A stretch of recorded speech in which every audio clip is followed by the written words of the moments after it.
कि हम college student है, यहाँ आपसे कुछ सीखने आए, लेकिन आप तो हिंदू मुस्लिम मार काट मार छाट यही सब कर रहे हैं। कुछ ऐसा करिए जिससे हम मोटिवेट हो, हम कुछ अच्छा करने के लिए प्रेरित करिए। पहले इंडिया स्वर्ग था, मैं मानता हूँ पहले इंडिया स्वर्ग था, लेकिन ये बताइए तब अमेरिका जैसे देश भारत को गिनती करते थे कहीं?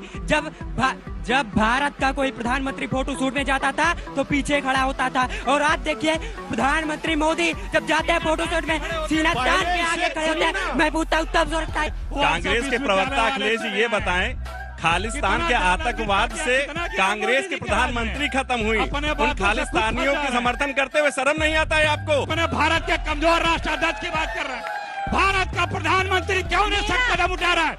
चुप रहो, तुम चुप रहो, चुप। बस हवा निकल गई। अभी तो रुको, क्लाइमैक्स अभी बाकी। इसी कांग्रेस सरकार इन लोगों ने जो वादा दिया था लोकसभा चुनाव में कि 8500 रुपए हम देंगे, कहाँ गया 8500 रुपए? ये बताएं हमको। अगर ये नहीं दे रहे तो ये मंच छोड़ के माफी मांगे। खटाखट खटाखट खटाखट खटाखट खटाखट खटाखट खटाखट सफाचट। बंद करो, हाथ जोड़ के मैं मोदी साहब से गुजारिश करता हूँ। राम राम दोस्तों, मैं हाजिर हूँ एक और नए डिबेट वीडियो के साथ में। और दोस्तों मुझे ये बताने की भाई बिल्कुल भी ज़रूरत नहीं है कि भाई जो कांग्रेसी प्रवक्ता हैं वह भाई बातों को घुमाने में बहुत ही ज़्यादा माहिर हैं, लेकिन दोस्तों आज वह भूल गए थे कि आज भाई उनका सामना किसके साथ हुआ है। जी हाँ दोस्तों आज तक के भाई हल्ला बोल में चल रही डिबेट वीडियो में जो भाई ऑडियंस है वह भाई अखिलेश प्रताप सिंह से कुछ ऐसे तीखे तीखे सवाल कर दिए जिसको सुनकर भाई अखिलेश प्रताप सिंह भाई अपना आपा खो देते हैं। और दोस्तों उसके बाद तो भाई एंकर अंजना ओम कश्यप और साथ ही साथ भाई ऑडियंस ने जिस तरह से बजाया वो चीज़ देखकर भाई आप लोगों को काफ़ी ज़्यादा मज़ा आएगा। तो दोस्तों आप लोगों से भाई एक ही चीज़ का रिक्वेस्ट है कि अभी तक आप लोगों ने भाई वीडियो को लाइक और चैनल को सब्सक्राइब नहीं किया है तो भाई कर लो। तो चलिए बिना समय बर्बाद करते हुए इस मेन वीडियो को स्टार्ट करते हैं। कांग्रेस के प्रवक्ता से मेरा ये सवाल है कि कांग्रेस के जो बड़े बड़े नेता हैं जो हमारे समाज की जातियों को बांटने में लगे हुए हैं और जातियों को गिनाते रहते हैं अपने सैकड़ों भाषणों में, वो कभी भी मुस्लिम समाज या किसी और समुदाय की जातियों के ऊपर कभी कोई बात क्यों नहीं करते हैं? अखिलेश जी, अरे भैया जो हनुमान की भी जात बताने वाले लोग हैं, हनुमान की भी भगवान की भी जात बताने वाले की बात कर लो। लगे रहो आप लोग लगे रहो। इस देश में इस देश के नौजवानों को नौकरी चाहिए, शिक्षा चाहिए, बेरोजगार चाहिए। आपको अपने घर वालों से पॉकेट मनी मिल जा रहा है, इसलिए आप लोग जो है यहाँ बैठ करके नौजवानों की चिंता करो। 10 साल से ज्यादा सत्ता में आप हो गए, कौन सी नौकरी दिया? 2 करोड़ नौकरियां मिल गई, समाजवादी 2 करोड़ नौकरियां मिल गई इस देश में। वही होता है, कभी पीडीए इस देश में नौकरियां मिल गई। समाजवादी पार्टी कभी ए से जेड की बात क्यों नहीं करती? आप पीडीए की बात करते हैं, ए टू जेड की बात क्यों नहीं करते हैं? ठीक है, अगला सवाल। मेरा सवाल अखिलेश जी से है। मैं रायबरेली से हूँ और राहुल गांधी जी पहले बयान दिए थे कि हिंदू लड़के जो है मंदिरों में लड़कियां छेड़ते हैं और वो रायबरेली में जब पहुंचते हैं तो मंदिर में पूजा करते हैं। उन्हें शर्म आनी चाहिए दोगली राजनीति पर, और उन्हें चुल्लू और पानी में। झूठ बोल रहे हैं आप, झूठ बोल रहे हैं आप, झूठ बोल रहे हैं। अरे बलात्कारियों को तुम महिमा मंडित करते हो, बीएचयू के बलात्कारियों का तुम भाजपाई महिमा मंडल करते हो। मिल्किस बानो के बलात्कारियों का महिमा मंडल भाजपाई करते हैं। बीएचयू की छात्रा की दुराचार करने वाले भाजपाइयों को, आईटी सेल वालों का ये महिमा मंडल करते हैं। लखनऊ में रोजाना बलात्कार पकड़ा गया है। यूनुस चौधरी बागपत का आपका जिलाध्यक्ष अभी पकड़ा गया है कांग्रेस से, कुछ तो शर्म करो। मैं सपा के प्रवक्ता से एक सवाल पूछना चाहूंगा, क्या उनको ये कानून व्यवस्था नहीं अच्छा लग रहा है जहां अपराधियों का इनकाउंटर हो रहा है? क्या उनको वही कानून व्यवस्था चाहिए जो इसी हजरतगंज चौराहे पर सीओ को गाड़ी के बोनट में बैठा के घुमाया जाता था? आपको शायद पता नहीं है कि यही विवेक तिवारी यही चौराहा है। विवेक तिवारी को गाड़ी में किस तरह से मार दिया गया, गिरफ्तार पता नहीं विवेक तिवारी को। और इसी लखनऊ में यही चौराहा है, नीचे मायावती की मूर्ति तोड़ी थी सफाई गुंडों ने, और यूनुस चौधरी अभी बागपत में किस तरह कानून व्यवस्था लचर है और कहने से कुछ नहीं होता। यही चौराहा है, विवेक तिवारी को किस तरह मारा गया। आप क्या बात करते हैं? आज अखबार उठा लीजिए तो पूरा पन्ना रंगा रहता है, अखबार उठाइए तो पूरा पन्ना रंगा रहता है। पूरी तरह से कानून व्यवस्था लचर है पूरे प्रदेश में, उत्तर प्रदेश में पूरी तरह करने जा रहा था, उसको क्यों बचा रहे हैं? क्यों नहीं पार्टी से निकालना है उसको? जनाब केंद्रीय मंत्रिमंडल में कितने दुराचारी थे पता है? उत्तर प्रदेश के मंत्रिमंडल में सिर से लेकर के नीचे तक सीएम, डिप्टी सीएम से लेकर के अदाना तक भाजपाइयों पे कौन कौन से मुकदमे हैं और कौन कौन से मुकदमे वापस हुए हैं? कि सारे देश में जहां दुराचार बलात्कार होता है वो कौन लोग पाए जाते हैं? वो किस बैकग्राउंड के आते हैं? लखनऊ में बलात्कार हो रहा है, क्यों नहीं कार्रवाई हो रही है? राम जन्मभूमि में काम करने वाली बच्ची के साथ दुराचार हुआ, उसके घर बुलडोजर क्यों नहीं गया? उसका दुराचार करने वाला वो कौन था?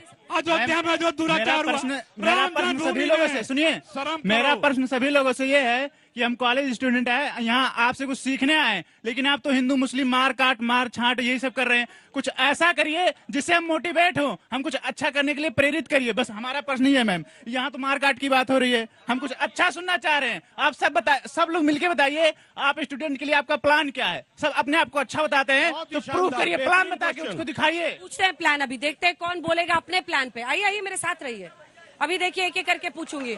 वो इनके बारे में बोलेंगे, ये उनके बारे में बोलेंगे, ये इनके बारे में, यही चलेगा। बताइए। नहीं देखिए, मैं तो आपके पास छात्रों के लिए क्या रोड मैप है, क्या प्लान है? देखिए, न्यू एजुकेशन पॉलिसी लेकर के आज भारतीय जनता पार्टी की सरकार आई है, जिसमें रोजगार परक शिक्षा आपको मिल सके, जिसमें केवल थ्योरी ना हो। ये मैकाले की शिक्षा पद्धति जो केवल सरकारी बाबू बनाने के लिए तैयार करती थी, हमने आज हाथों को हुनर देना प्रारंभ किया है और इसके परिणाम आपको दशकों तक दिखाई पड़ेंगे कि कैसे मोदी जी ने क्रांतिकारी नई शिक्षा नीति लेकर के मैं जवाब दे रहा हूँ। देखिए, नौकरी नहीं दी, इन्होंने बता दिया कि कैसे आप पढ़ेंगे। रुक जाइए। कांग्रेस पर सुनिए ध्यान से सुनिए, आपके विचार। अरे ध्यान से सुनिए, बता रहा हूँ। कांग्रेस पार्टी 30 लाख केंद्र में नौकरियां खाली हैं, क्यों नहीं भर्ती दे रहे हैं? क्योंकि भर्ती देंगे तो आप अस्थायी नौकरी पा जाएंगे। मोदी जी नौकरी क्यों नहीं भर्ती दे रहे हैं? क्योंकि वो अस्थायी नौकरी दे देंगे तो आप लोगों को तनख्वाह नहीं दे पा रहे हैं। हिमाचल में तनख्वाह नहीं दे पा रहे हैं आप, कर्नाटक में तनख्वाह नहीं दे पा रहे हैं आप, नौकरियों की बात कर रहे हैं। जहाँ सरकारें हैं वहाँ तनख्वाह नहीं दे पा रहे हैं आप। हिमाचल में तनख्वाह क्यों नहीं दे पा रहे? बताइए। सुनिए, आपका जवाब देख, मैं दूसरे कमी बताने का नहीं बोला हूँ, मैं आपके क्या विचार है वो पूछ रहा हूँ। आप दूसरे कमी बता रहे हैं। सुनो ध्यान से सुनो, तुम तो उधर मुंह किए थे। अब इसको भी डांटिएगा। कांग्रेस पार्टी अस्थायी नौकरी देती है, अस्थायी नौकरी देती है, अस्थायी नौकरी देगी और पेंशन भी देगी। खत्म हो गया, काम हो गया ना, बस खत्म। छात्रों के लिए क्या रोड मैप? समाजवादी पार्टी के लिए आप लोगों को नीति है, सब कोई नहीं ले रहा है। सवाल करो ध्यान से, सुनिए ना। समाजवादी पार्टी की बहुत स्पष्ट नीति है। मैं बताऊं कि जो बच्चा पढ़ रहा है, जिसको रोजगार चाहिए उसको रोजगार मिलना चाहिए और रोजगार देगी समाजवादी पार्टी। ये पहले हमने दिया है, नहीं तो बनाया गया है। मेडिकल कॉलेज बना, एयरपोर्ट बना है, कॉलेज बने, डिग्री कॉलेज बने, समझदार हैं, सुलझे हुए हमारे बनने, कितने नौकरी देंगे, रोजगार देंगे, लोगों की समस्याओं को हल करेंगे। बैठिए, सब लोग बैठिए, चल के अपनी जगह पे बैठिए प्लीज। मैं ये पूछना चाहूंगी कि जैसे अभी आपने कहा कि जो पढ़ेगा उसको रोजगार मिलेगा, उसको नौकरी मिलेगी। 2017 से पहले जब एग्जाम्स नहीं होते थे या फिर लीक हो जाते थे, तब आप लोग कहाँ थे? 2017 के पहले एग्जाम लीक ही नहीं होते थे। जिस तरह एग्जाम लीक हो रहा है, जिस तरह कोई भी एग्जाम परफेक्ट नहीं है, सारे एग्जाम लीक हो रहे हैं, सारे बच्चे परेशान हैं। कोई भी एग्जाम ले लीजिए, सारे एग्जाम लीक हो रहे हैं। मैम मैं पूछना चाहता हूँ कि पहले इंडिया स्वर्ग था, इंडिया नहीं भारत कहना चाहिए, इंडिया नहीं, पहले इंडिया स्वर्ग था। मैं मानता हूँ पहले इंडिया स्वर्ग था, लेकिन ये बताइए तब अमेरिका जैसे देश भारत को गिनती करते थे कहीं?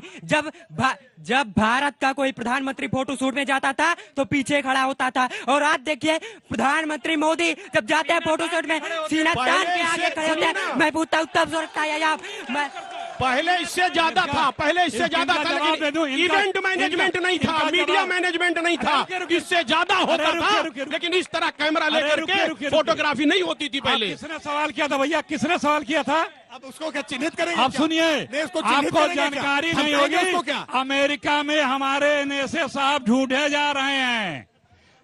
कनाडा ने भारत को दुश्मन राष्ट्र की श्रेणी में डाल दिया है। अमेरिका में हमारे कितने विदेश मंत्रालय के अधिकारियों के ऊपर वारंट कटा है। ये मोदी जी हैं, मोदी है तो मुमकिन है भारत कनाडा का दुश्मन राष्ट्र बन चुका है। ये मोदी जी। कांग्रेस के प्रवक्ता अखिलेश जी ये बताएं, खालिस्तान के आतंकवाद से कांग्रेस के प्रधानमंत्री खत्म हुई। उन खालिस्तानियों के समर्थन करते हुए शर्म नहीं आता है आपको? कौन तुम क्या बोला? खालिस्तानियों का समर्थन करते हुए शर्म नहीं आता, जिससे आपके प्रधानमंत्री शहीद हुई। आप कर्नाटक की वीर थपथपा रहे हैं। नहीं, हम अपने भारत के कमजोर राष्ट्राध्यक्ष की बात कर रहे हैं। भारत का प्रधानमंत्री क्यों नहीं सख्त कदम उठा रहा है? चुप रहो, तुम चुप रहो, चुप। गद्दारों, देश के गद्दारों, देश के लिए गद्दारी की गवाहियां दिया, अंग्रेजों की यारी की यहाँ करके बता रहे हैं। का अपमान ठीक नहीं है। ये लखनऊ की सम्मानित जनता का अपमान करने का काम कर रही है, ठीक नहीं है। आप लखनऊ की सम्मानित जनता का अपमान नहीं कर सकते हैं। कौन अपमान कर रहा है? तमीज से बात करना सीखे पहले। सब तमीज से बात करना सीखे। लखनऊ की जनता को गद्दार बात तमीज से करना सीखे।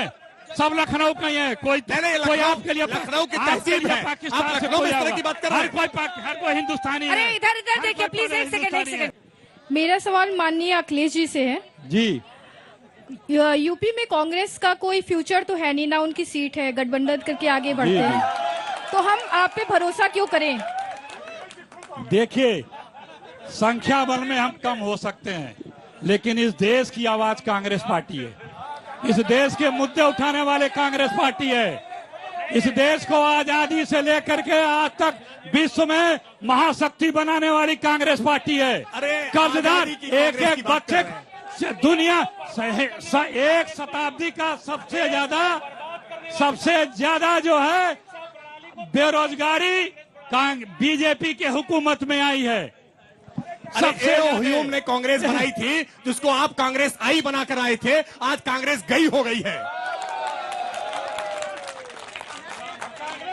चलिए आखिरी सवाल, आखिरी के दोस्त। इसी कांग्रेस सरकार इन लोगों ने वादा दिया था लोकसभा चुनाव में कि 8500 रुपए हम देंगे। कहाँ गया 8500 रुपए? ये बताएं हमको। अगर ये नहीं दे रहे तो ये मंच छोड़ के माफी मांगे।